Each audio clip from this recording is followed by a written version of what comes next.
তো আজকে আমরা ন্যারেশন চেঞ্জের 10টা কোশ্চেন প্র্যাকটিস করব। তো চলো শুরু করি। দেখো, প্রথম কোশ্চেন বলেছে he said my father is calling me. তো এটার অ্যান্সারটা কী হবে বলো তো? এটার অ্যান্সার হবে হি সেড, এখানে কমা ইনভার্টেড কমার জায়গায় কি বসাই আমরা? দ্যাট বসাবো। He said that. দেখো বাংলা মানটা আগে বলছি। সে বলল আমার বাবা আমাকে ফোন করছে। তাহলে কি বলবো? এটাকে আমরা ইনডাইরেক্ট করে কিভাবে বলবো? যে সে বলছিল যে তার বাবা তাকে কল করছে বা ফোন করছে। He said that his father, মানে তার বাবা, হিজ ফাদার। এখানে দেখো কি ছিল, এটা প্রেজেন্ট টেন্স আছে, প্রেজেন্ট কন্টিনিউয়াস টেন্স আছে। তাহলে প্রেজেন্ট কন্টিনিউয়াস থেকে কোথায় যাবো আমরা? পাস্ট কন্টিনিউয়াসে। তাহলে হিজ ফাদার, তাহলে ইজের জায়গায় কি করে দিব? ওয়াজ করে দিব। ওয়াজ কলিং, কাকে ফোন করছিল? তাকে ফোন করছিল। তাকে মানে হিম। ওকে, তাহলে এটা হচ্ছে আমাদের 1 নম্বরের উত্তর। 2 নম্বরটা দেখো, বলেছে she said to me I don't know you. তাহলে সেড টু থাকলে কি হয়? টোল্ড হয়। তাহলে তোমরা জানো সি টোল্ড মি দ্যাট। দেখো এখানে একটা মেয়ের কথা বলছে যে সে মেয়েটা কি আমাকে চেনে না। সে মেয়েটা বলল আমি তোমাকে চিনি না। মানে তোমাকে বলতে কিন্তু আমাকে বোঝানো হচ্ছে এখানে, যে আমাকে সে চিনে না। ঠিক আছে, কারণ দেখো এখানে মি বলে দিয়েছে আমাকে। তাহলে কি হবে? She told me that. See, এখানে দেখো এখানে কি লেখা আছে? এখানে লেখা আছে ডু নট। তাহলে ডু নট থেকে কি হয়ে যাবে? ডু থেকে নিশ্চয়ই ডিড হয়ে যাবে, তাই না? এটা কি ছিল? ভি1, এটা হয়ে গেল ভি2। তাহলে সি ডিড নট নো, কি নো? সে কি আমাকে চিনতো না, তাই না? কারণ দেখো আমাকে বলেছে যে আমি তোমাকে চিনি না। তাহলে কি লিখবো? She told me that she did not know me. Okay, চলো পরেরটাতে। Priya said I was reading a comic book. Priya বলছিল যে সে একটা কমিক বুক পড়ছিল। তাহলে প্রিয়া সেড দ্যাট, প্রিয়া, প্রিয়া তো একটা মেয়ে, তাই না? তাহলে আমরা তার জন্য কি ইউজ করব? সি ইউজ করব। সি, এখানে দেখো এটা কি আছে? Past continuous tense. তাহলে পাস্ট কন্টিনিউয়াস এখানে কি আছে? তাহলে পাস্ট কন্টিনিউয়াস, তাহলে পাস্ট কন্টিনিউয়াস থেকে আমরা কোথায় যাব? আমরা যাব কোথায়? হ্যাড প্লাস বিনে, তাই না?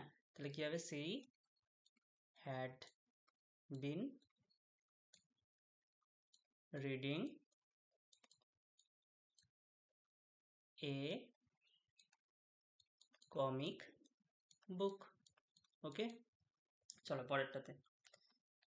Pritam said to you photography is my hobby. তাহলে সেড টু থাকলে তোমরা জানো কি হয়? টু হয়, তাই না? তাহলে প্রীতম, সরি বানানটা একটু, প্রীতম টোল্ড ইউ, এখানে কি হবে? কমা ইনভার্টেড কমার জায়গায় দ্যাট বসাবো। That Pritam told you that photography is my hobby. ঠিক আছে, প্রীতম বলছিল যে ফটোগ্রাফি হচ্ছে আমার কি, মানে একটা শখ বলতে পারো। ঠিক আছে, তাহলে Pritam told you that photography, photography is থেকে কি হয়ে যাবে? ওয়াজ হয়ে যাবে নিশ্চয়ই। ওয়াজ। আচ্ছা দেখো আমি আরেকবার বাংলা মানেটা বলছি। প্রীতম তোমাকে বলল ফটোগ্রাফি হচ্ছে আমার একটা হবি। তাহলে প্রীতম তোমাকে বলছিল যে ফটোগ্রাফি তার হবি। কি বললাম? তার হবি, তাই না? তাহলে ফটোগ্রাফি ওয়াজ হিজ, কারণ হিজ মানে কি? তার হয়। Was his hobby. বুঝতে পেরে গেছো আশা করি। Next, she said to you are not you afraid of the society. তাহলে এখানে দেখো জিজ্ঞাসা চিহ্ন দিয়েছে। তাহলে জিজ্ঞাসা চিহ্ন যখন হবে তখন এখানে আমরা সেড টুর জায়গায় কি ইউজ করবো? আস্কড ইউজ করবো, তাই না? তাহলে সি আস্কড ইউ ইফ, বা ওয়েদার। তো আমি যদিও ওয়েদারটা ইউজ করছি না, ইফ ইউজ করছি। ওকে, ইফ। দেখো কি বলেছে? আমাকে জিজ্ঞেস করছে কিন্তু। সি সেড টু ইউ, যে তোমার কি সমাজ দেখে ভয় পায় না? তোমার কি সমাজে ভয় পায় না?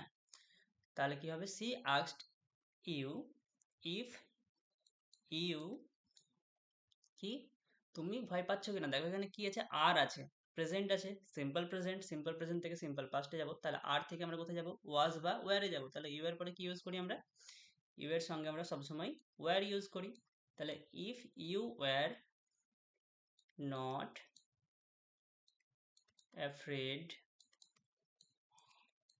Of the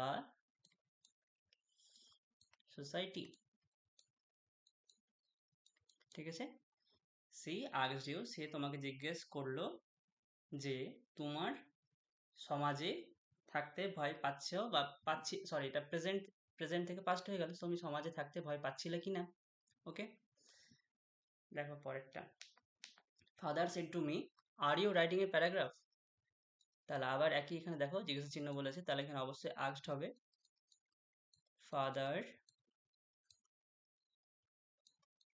asked me if, দেখো আমাকে জিজ্ঞেস করেছে যে are you writing a paragraph, বাবা আমাকে বলল বা জিজ্ঞেস করলো তুমি কি প্যারাগ্রাফ লিখছো বা রচনা লিখছো। তাহলে বাবা আমাকে জিজ্ঞেস করলো যে আমি রচনা লিখছিলাম কিনা, বা আমি রচনা লিখছিলাম কিনা সেটা, তাই না। তাহলে father asked me if I, যেহেতু আমাকে বলেছিল, তাই না, ইফ আই ওয়াজ, এখানে তো কি ছিল আর, আর থেকে কি হয়ে গেল প্রেজেন্ট থেকে পাস্টে চলে গেলাম, তাহলে আই এর পরে অবশ্যই ওয়াজ বসে, তোমরা জানো। If I was writing a paragraph.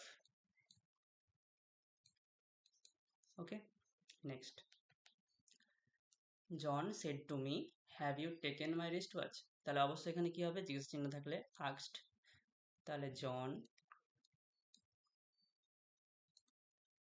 Asked me if, দেখো আমাকে জিজ্ঞেস করছে, বলছে যে জন তোমাকে বলল তুমি কি আমার হাতের ঘড়িটা নিয়েছো। তাহলে কি হবে, জন আমাকে জিজ্ঞেস করছিল যে আমি তার হাতের ঘড়ি নিয়েছিলাম কি না, তাই না। তাহলে জন আস্কড মি ইফ আই, কি হবে এখানে হ্যাভ আছে দেখো প্রেজেন্ট পারফেক্ট, তাহলে হ্যাভ থেকে কোথায় যাব আমরা, নিশ্চয়ই হ্যাডে যাব। তাহলে ইফ আই হ্যাড, তার সঙ্গে তোমরা জানো ভি থ্রি তো অলরেডি এখানে আছেই, যে দেখো এটা ভি3, তাই না। তাহলে ইফ আই হ্যাড টেকেন, আমি তার ঘড়ি নিয়েছিলাম কিনা, তার ঘড়ি, তাহলে তার মানে কি বুঝাবো আমরা, his, if I had taken his wrist watch. Okay, ঠিক আছে, ফুল স্টপ। জন আমাকে জিজ্ঞেস করলো যে আমি তার হাত ঘড়ি নিয়েছিলাম কিনা। Okay, Pran said to her did you watch the movie. Pran কোনো একজন মেয়েকে বলল যে তুমি কি সিনেমাটা দেখেছো বা দেখেছিলে। এখানে দেখো কি আছে, এটা ভি2 আছে, ঠিক আছে। তাহলে দেখো অবশ্যই এখানেও সেম হবে, আমরা আস্কড করব। প্রাণ আস্কড হার ইফ, অবশ্যই হার কার ক্ষেত্রে ইউজ করি আমরা, কোনো একজন মেয়ের ক্ষেত্রে, তাহলে আমরা এখানে কি ইউজ করবো, সি, যে সে সিনেমাটা দেখেছিল কিনা। তাহলে ইফ সি হ্যাড,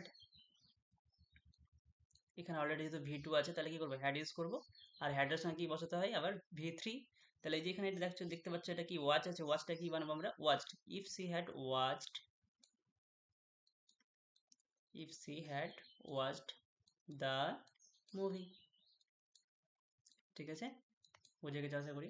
প্রাণ asked her if she had watched the movie. Okay, I said to you who reads the newspaper. দেখো আবার সেম, তাহলে I asked you who, WH যখন থাকবে ডাব্লিউএইচ তখন ডাব্লিউএইচ দিয়ে শুরু হবে, তাই না। দেখো এখানে কি বলেছে, এটা দেখো হু রিডস, এটা কি আছে দেখো, এটা হচ্ছে আমাদের কি, এটা হচ্ছে আমাদের ভার্বের সঙ্গে এস বা ইএস যে যুক্ত থাকে যেটা, সেটা লেখা আছে, ঠিক আছে। তাহলে দেখো যে রিড, এই যে রিড শব্দটা, এটার ভি1 ভি2 আর ভি3 দুটোই কিন্তু সেম, ঠিক আছে। রিড রিড রিড হয়, মানে উচ্চারণটা আলাদা হবে, রিড রেড আবার রিড। আমি বলতে চাইছি যে এই যে এখানে আমি রিড, মানে এটা যে ভি1 এটা প্রেজেন্ট টেন্সে আছে, তো পাস্ট টেন্স যখন করব আমার কিন্তু উচ্চারণটা সেমই থাকবে, মানে বানানটা উচ্চারণটা প্রায় সেমই থাকবে, মানে এটাও আমার রিডই থাকবে, ঠিক আছে, এটাও আমার রিড থাকবে। তাহলে কি হবে, আই আস্কড ইউ, প্রেজেন্ট ছিল এটা, প্রেজেন্ট থেকে পাস্ট বানাবো, পাস্ট মানে এই যে এটা, যেহেতু বানান সেম তাহলে অনেক সময় পার্থক্যটা বোঝা যায় না কিন্তু, হ্যাঁ। তাহলে I asked you who read the newspaper. ঠিক আছে, দেখো তোমাদের কিন্তু আপাত দৃষ্টিতে মনে হতে পারে যে এখানে কোনো কিছু চেঞ্জ হলো না, কিন্তু চেঞ্জ হয়েছে। দেখো এটা কিন্তু রিডের কিন্তু, যেমন ধরো পুট, এই পুটের ক্ষেত্রে কিন্তু তিনটাই সমান হয়, তোমরা জানো, পুট পুট পুট, কাট কাট কাট। তেমনই রিড, রেড, রিড। ওকে, এটা কিন্তু V2 আছে। ঠিক আছে, V1 থেকে মানে ভার্বের সঙ্গে যেটা এস বা ইএস ছিল সেখান থেকে আমরা V2 তে চলে আসলাম। চলো শেষেরটাতে বলছে he said to me why don't you like tea. তাহলে অবভিয়াসলি আবার আস্কড দিয়েই হবে। হি আস্কড মি হোয়াই, দেখো আমাকে জিজ্ঞেস করছে, সে আমাকে বলল কেন তুমি চা পছন্দ করো না। তাহলে সে আমাকে জিজ্ঞেস করলো কেন আমি চা পছন্দ করতাম না, তাই না। এখানে দেখো ডু নট আছে, তাহলে ডু নট থেকে কোথায় যাবো আমরা, নিশ্চয়ই ডিড নটে যাব। ডু থেকে একটু আগে দেখিয়েছিলাম তোমাদেরকে, ডু থেকে কোথায় যাবো আমরা, ডিডে যাব। তাহলে হোয়াই, দেখো আমাকে কি বলছে, এটা আমাকে বলছে কিন্তু, he said to me, he asked me why I, মানে কেন আমি চা পছন্দ করতাম না, why I did not like tea. Okay, তাহলে এই হচ্ছে তোমাদের 10টা প্রশ্ন। তাহলে আবার আমি পরের ভিডিওতে নিয়ে আসবো, যদি ভালো লাগে কমেন্ট এবং লাইক করে দিও। ঠিক আছে, আজকের মতন এতটাই, বাই।